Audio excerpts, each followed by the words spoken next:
Good morning friends. स्वागत है आपका हमारे यूट्यूब चैनल जीएस कैप्सूल में। आई होप आप सभी लोग अच्छे होंगे और आपकी तैयारी अच्छी चल रही होगी। फ्रेंड्स, आप सभी को पता है हम अपने इस चैनल के माध्यम से रेगुलर करंट अफेयर्स आपको वन लाइनर की फॉर्म में प्रोवाइड कराते रहते हैं। तो अगर आप हमारे चैनल पर नए हैं तो प्लीज़ इसे सब्सक्राइब कर लीजिए रेगुलर करंट अफेयर्स के लिए। तो चलिए शुरू करते हैं। पहला हमारा क्या है पॉइंट।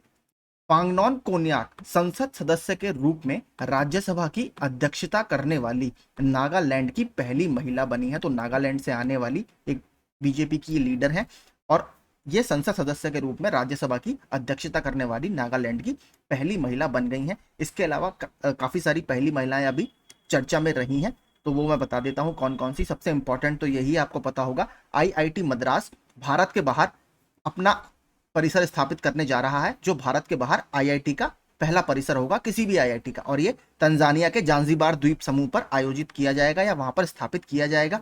तो इस आईआईटी जांजिबार की जो अध्यक्ष बनी है पहली, वो बनी है प्रीति अघलयाम जी। ठीक है, प्रीति अघलायाम बोल लीजिए, इस तरीके से इनका नाम है, तो ये आप याद रखिएगा। दूसरा, अभी 63 साल के इतिहास में पहली बार रिजर्व बैंक ऑफ ऑस्ट्रेलिया ने किसी महिला को गवर्नर नियुक्त किया है और उनका नाम है मिशेल बुलॉक। ठीक है, याद रखिएगा, 63 साल के इतिहास में रिजर्व बैंक ऑफ ऑस्ट्रेलिया ने किसी पहली महिला को गवर्नर नियुक्त किया है, वो है मिशेल बुलॉक जी। इसके अलावा अमेरिकी नौसेना की को लीड करने वाली या अमेरिकी नौसेना की प्रमुख बनने वाली पहली महिला बनी है लीसा फ्रेंचेटी।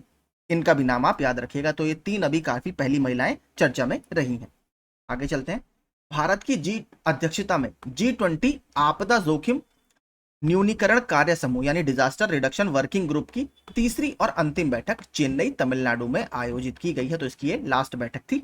अगला, ये बहुत इंपॉर्टेंट है, देखिए क्यों, क्योंकि आपको पता है जो LGBTQ है या ट्रांसजेंडर कम्युनिटी के राइट्स हैं उसको आजकल सरकार काफी प्रोटेक्ट कर रही है। तो नूर शेखावत राजस्थान की पहली ट्रांसजेंडर व्यक्ति बन गई जिन्हें ट्रांसजेंडर के रूप में दर्ज लिंग के साथ जन्म प्रमाण पत्र जारी किया गया, यानी बर्थ सर्टिफिकेट जारी किया गया। उनके पुराने जन्म प्रमाण पत्र में उनका लिंग पुरुष अंकित था। तो अब आपको पता है फॉर्म्स वगैरह भी आप भरते हैं तो अदर जेंडर के नाम से एक आपका कॉलम भी आता है, तो उसमें ट्रांसजेंडर के रूप में इनको पहला जन्म प्रमाण पत्र जारी किया गया है। और कौन से राज्य की है? राजस्थान की है, हमें यह भी याद रखना है। एक और ये काफी चर्चा में था, ट्विटर ने ब्लू बर्ड सिंबल की जगह अपना लोगो बदलकर अब क्या कर दिया है? एक्स कर दिया है। जब से इसको किसने खरीदा है? एलॉन मस्क ने। और एलॉन मस्क की कौन सी कंपनी है? स्पेस एक्स, और टेस्ला भी उन्हीं की है। यहाँ पर आप देखेंगे, अब ट्विटर के बारे में हम थोड़ा सा देख लेते हैं, हो सकता है आपसे ट्विटर से संबंधित कुछ फैक्ट्स पूछ ले। तो ये स्थापित कब हुआ? 21 मार्च 2006 को। 21 मार्च क्यों इंपॉर्टेंट है? डेट भी इंपॉर्टेंट है, मैं बता देता हूँ। इस दिन अंतरराष्ट्रीय वानिकी दिवस आपका मनाया जाता है और इसी दिन आपका जो UNFCCC है, United Nations framework convention on climate change, वो भी इसी दिन आपका लागू हुआ था 1994 में। ठीक है, तो ये डेट वैसे इंपॉर्टेंट है, इससे संबंधित नहीं है, मैंने कुछ फैक्ट्स आपको बता दिए। इसके संस्थापक कौन थे? जैक डॉर्सी, इवान विलियम्स, नूह ग्लास और बिज स्टोनिया, ये चार लोग इसके संस्थापक थे। मुख्यालय कहां पर है? सैन फ्रांसिस्को कैलिफोर्निया, यूएसए में। इस समय वर्तमान में सीईओ कौन है? लिंडा याकारिनो, और मालिक कौन है? Elon Musk. अगला देखते हैं, डिजिटल भुगतान और फिनटेक प्लेटफॉर्म यानी फाइनेंशियल टेक्नोलॉजी का कौन सा प्लेटफॉर्म है? फोन पे। इन्होंने अपने ऐप के माध्यम से आयकर का भुगतान करने की सुविधा शुरू की है, यानी इनकम टैक्स आप फोन पे के थ्रू भी आप पे कर सकते हैं। तो ये भी आपसे सीधे पूछ सकता है कि हाल ही में कौन से फिनटेक प्लेटफॉर्म ने आयकर भुगतान की सुविधा शुरू किया? तो फोन पे ने। आपको पेटीएम दे देगा, ठीक है, भीम यूपीआई वगैरह दे देगा, तो फोन पे उसका आंसर है। टीवी नरेंद्रन को 19 सितंबर 2023 से प्रभावी 5 साल की अवधि के लिए टाटा स्टील के एमडी और सीईओ के रूप में फिर से चुना गया है। तो बहुत फेमस, देखिए इंडिया के ये स्टील इंडस्ट्री के एक जायंट हम कह सकते हैं। 1988 में इन्होंने टाटा स्टील ज्वाइन की और तब से उसके साथ हैं, तो बहुत बड़ा इन्हें एक्सपीरियंस है। तो इनको 5 साल के लिए फिर से इस एमडी और सीईओ के रूप में नियुक्त किया गया है। और इसके अलावा कुछ हालिया नियुक्ति देख लेते हैं। भारत डायनामिक्स के अध्यक्ष और एमडी किनको बनाया गया है? ए माधव राव जी को। ये कल के करंट अफेयर्स में हमने देखा था। भारत डायनामिक्स लिमिटेड आपके मिसाइल वगैरह डेवलप करती है, जैसा आपने सुना होगा ATGM थी, एंटी टैंक गाइडेड मिसाइल, जो नाग वगैरह है, उसमें भी भारत डायनामिक्स लिमिटेड का रोल है। भारतीय महिला वॉलीबॉल टीम के नए कोच किसको चुना गया है? रविंद्र बंशटू जी को चुना गया है। अमेरिकी इतिहास में शीर्ष नौसेना अधिकारी बनने वाली पहली महिला कौन सी है? जो मैंने आपको पहले ही प्रश्न में बताया, लीसा फ्रेंचेटी जी। इसके अलावा मैंने आपको और बताए थे मिशेल बुलॉक जी। मिशेल बुलॉक कौन है? रिजर्व बैंक ऑफ ऑस्ट्रेलिया की गवर्नर बनने वाली पहली महिला। इंटरनेशनल माइलोमा फाउंडेशन के प्रमुख किसको चुना गया है? एस विंसेंट राजकुमार जी को। और जगुआर लैंड रोवर जो कि टाटा की एक सब्सिडरी है, उसके सीईओ किसको बनाया गया है? एड्रियन मॉडेल जी को। अगला देखते हैं, क्रिकेट से संबंधित है। श्रीलंकाई क्रिकेटर लाहिरू थिरिमन्ने ने 13 साल के करियर के बाद अंतरराष्ट्रीय क्रिकेट से संन्यास ले लिया है। तो अभी आपसे पूछेगा लाहिरू थिरिमन्ने जी ने संन्यास लिया है तो कौन से खेल से संबंधित है? ये क्रिकेट से संबंधित है और श्रीलंका के खिलाड़ी हैं। ये भी एक स्पोर्ट्स की न्यूज काफी चर्चा में थी। भारत की मिनर्वा अकादमी एफसी यानी फुटबॉल क्लब ने इतिहास रचा जब वे स्वीडन में प्रतिष्ठित गोथिया कप जीतने वाले उपमहाद्वीपीय देश की पहली टीम बन गई, यानी सब कॉन्टिनेंट की पहली टीम बनी है ये, जिन्होंने स्वीडन में एक कप आयोजित होता है फुटबॉल का, उसका नाम है गोथिया कप। और ये यहाँ पर मिनर्वा अकादमी फुटबॉल क्लब ने ये इतिहास रच दिया है इसको जीतकर, क्योंकि ये उपमहाद्वीप में ऐसा करने वाली पहली टीम बन गई है। अगला ये देखिए जो मैंने आपको बताया था आईआईटी जांजीबार वाला। प्रीति अगलायम आईआईटी की पहली महिला निदेशक बनेंगी। आईआईटी जांजीबार का नेतृत्व करेंगे, जो कि तंजानिया का एक आइलैंड है। जांजीबार के बारे में मैंने आपको फैक्ट्स बता दिए थे। जांजीबार को लौंग का द्वीप भी बोला जाता है, क्योंकि यहाँ पर क्लोव वगैरह या लौंग वगैरह काफी ज्यादा होती हैं। इसके अलावा देखिए एक और आईआईटी काफी चर्चा में है, बताऊंगा। इसी के सिमिलर न्यूज है वो क्यों। आईआईटी दिल्ली ने अभी हाल ही में यूएई की जो सरकार है उसके साथ एक मेमोरेंडम ऑफ अंडरस्टैंडिंग यानी समझौता साइन किया है, और हो सकता है भारत के बाहर दूसरा आईआईटी जो बने वो आईआईटी दिल्ली का परिसर बने। और कहां पर बनाने की बात की जा रही है? यूएई की जो राजधानी है अबू धाबी। ठीक है, ये इसलिए भी चर्चा में था। प्रधानमंत्री नरेंद्र मोदी ने नई दिल्ली के प्रगति मैदान में भारत मंडपम का उद्घाटन किया। तो ये एक प्रदर्शनी केंद्र है, कल काफी ज्यादा चर्चा में था। तो भारत मंडपम कहां पर स्थापित किया गया है? नई दिल्ली के प्रगति मैदान में, और नरेंद्र मोदी जी ने इसको अनावरण इसका किया है। इसके अलावा देखिए नरेंद्र मोदी जी ने अभी कई सारे अनावरण किए हैं, वो मैं आपको बता देता हूं। एक तो उन्होंने पोर्ट ब्लेयर में एक इंटीग्रेटेड टर्मिनल बिल्डिंग का उद्घाटन किया है, ठीक है, जो अंडमान निकोबार में स्थित है।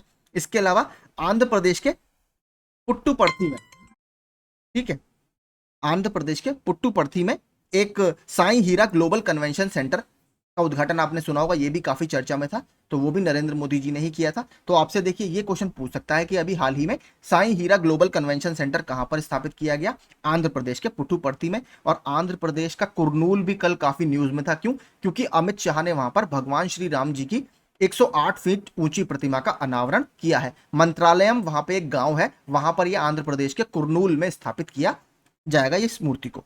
इसके अलावा मध्य प्रदेश में भी अभी नरेंद्र मोदी जी गए थे, वहां पर इन्होंने 5 वंदे भारत एक्सप्रेस का भी अनावरण किया था, मतलब एक तरह से उनको हरी झंडी दिखाई थी। इसके अलावा वहां पर राष्ट्रीय सिकल सेल उन्मूलन मिशन यानी नेशनल एनीमिया इरेडिकेशन मिशन इन्होंने वहां पर लॉन्च किया था। और कब तक हमने टारगेट उसमें रखा है? 2047 तक का टारगेट रखा है। मध्य प्रदेश का डिस्ट्रिक्ट कौन सा है? शहडोल डिस्ट्रिक्ट है, वहां पर इन्होंने इसका अनावरण किया था। अगला अगर इसी की बात करें, इसके अलावा जो 17वीं अभी भारतीय सहकारी कांग्रेस हुई थी, उसका भी नरेंद्र मोदी जी ने ही उसको एक तरह से एड्रेस किया था। ठीक है, तो इस वजह से नरेंद्र मोदी जी अभी काफी चर्चा में रहे थे। आगे चलते हैं, आप देखते हैं हम जो कुछ इंपॉर्टेंट क्वेश्चन आंसर्स कल चर्चा में रहे आपके रिवीजन के लिए। T20 इंटरनेशनल क्रिकेट में या क्रिकेट के इतिहास में 7 विकेट लेने वाले पहले गेंदबाज कौन बने हैं? बहुत इंपॉर्टेंट है। तो ये पहले प्लेयर बने हैं जिन्होंने T20 इंटरनेशनल में 7 विकेट लिए हैं, और इनका क्या नाम है?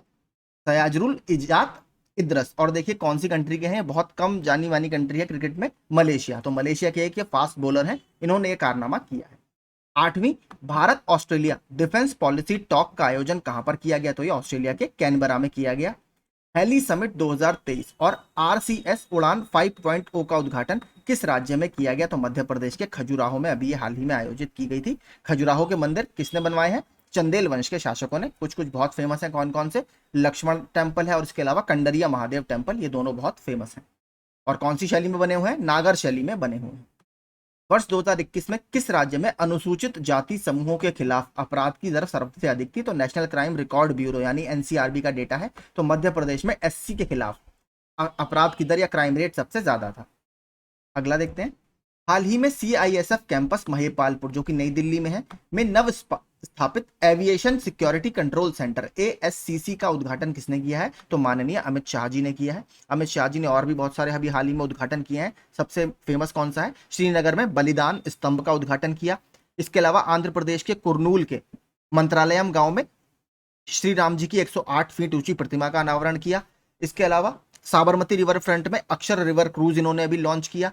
इसके अलावा गुजरात के मेहसाणा में भारत का पहला सहकारी रूप से संचालित होने वाले सैनिक स्कूल का भी वर्चुअली रूप से अमित शाह जी ने उद्घाटन किया। और सहकारी स्कूल वो क्यों इन्होंने अनावरण किया, क्योंकि ये गृह मंत्री के साथ साथ सहकारिता मंत्री भी हैं, तो इस वजह से अमित शाह जी चर्चा में रहे। हेलीकॉप्टर एवं लघु विमान शिखर सम्मेलन का कौन सा संस्करण मध्य प्रदेश के खजुराहो में आयोजित किया गया है, तो इसका ये 5वां संस्करण है। गृह मंत्री अमित शाह ने हाल ही में किस राज्य में भगवान श्री राम जी की 108 फीट ऊंची प्रतिमा, ये माफ कीजिए डबल छप गया, की आधारशिला रखी है, तो कहां पर रखी है, आंध्र प्रदेश में रखी है। भारत डायनामिक्स लिमिटेड बीडीएल का नया अध्यक्ष एवं प्रबंध निदेशक के पद पर किसे नियुक्त किया गया है, तो ए माधव राव जी को इस पद पर नियुक्ति दी गई है। भारत ने हाल ही में एक लचीली अर्धचालक आपूर्ति श्रृंखला विकसित करने के लिए किस देश के साथ एक समझौता ज्ञापन पर हस्ताक्षर किए हैं, तो जापान के साथ हमने इसके लिए हस्ताक्षर किए हैं।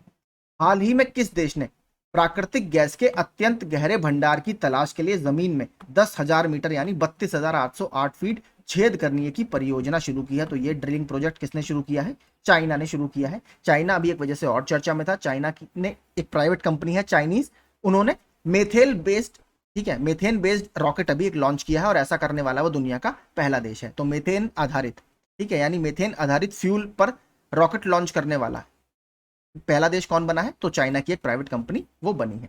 ठीक है, तो यही देखिए हमारे 10 करंट अफेयर्स के प्रश्न थे, बाकी ऊपर हमने वन लाइनर की फॉर्म में देखे। अगर आपको सेशन पसंद आया हो, अच्छा लगता हो, तो प्लीज हमारे चैनल को सब्सक्राइब जरूर कीजिएगा। Thank you so much.